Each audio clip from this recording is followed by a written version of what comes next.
Okay, next section is talking about negative exponents.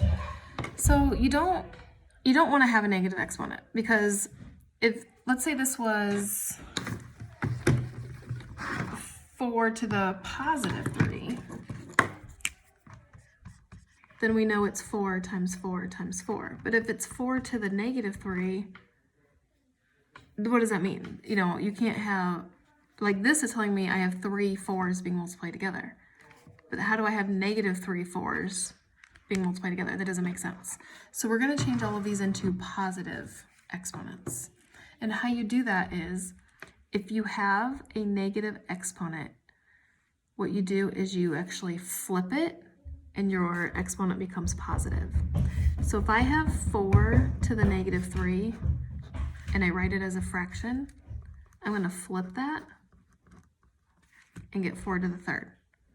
By flipping a negative, taking it from the top to the bottom or from the bottom to the top, it now makes it positive. And now I can simplify that. 4 times 4 is 16. 16 times 4 is 64.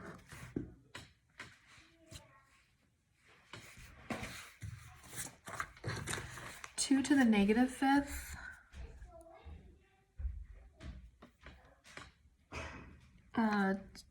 Two to the negative fifth would be like 2 to the negative fifth over 1.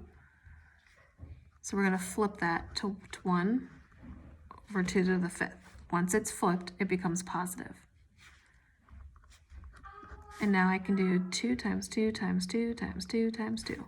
2 times 2 is 4, 4 times 2 is 8, 8 times 2 is 16, 16 times 2 is 32.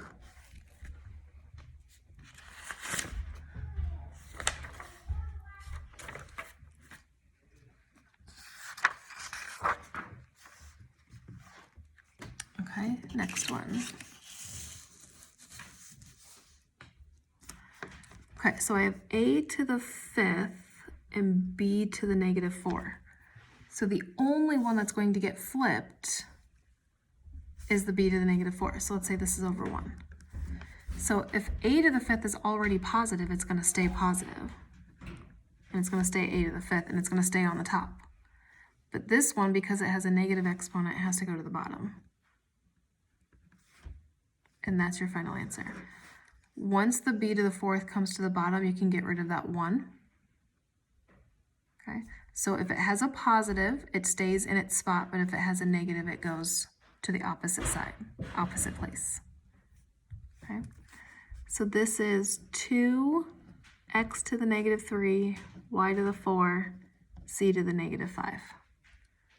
Well, the 2 is positive, so that's going to stay on the top. And the y is positive, so that's going to stay on the top. But the x is going to go down, and the z is going to go down.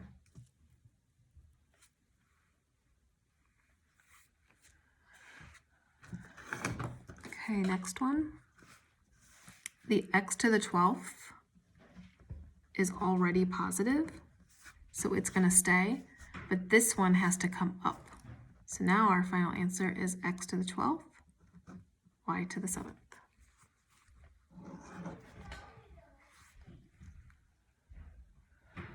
Okay, this one, 5a to the 4th over b to the negative 3. Well, the 5 is positive, the a to the 4th is positive, that stays up.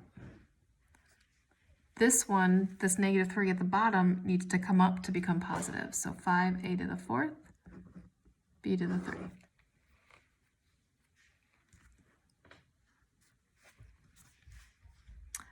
Okay, and now we have x to the negative 2, y to the 4th, z to the negative 1, w to the negative 9. Okay, so I know that the y to the 4th is going to stay at the top, but the x to the negative 2 needs to go down. I know at the bottom, this z is negative, so it needs to go up to the top, and the w is negative, so it needs to go up to the top. Now, like I said before, other teachers would make you put this in alphabetical order. The w would come first. W, y, z. Also, if you have a z just by itself and not the 1, that's fine too. Okay. All right, so I have 5, a to the negative 2, b to the negative 3, c to the negative 4, d to the 5. So the 5 is going to stay, but the a is going to go down, the b is going to go down, the c is going to come up, and the d is going to stay down. So the goal of these is to eliminate negative exponents.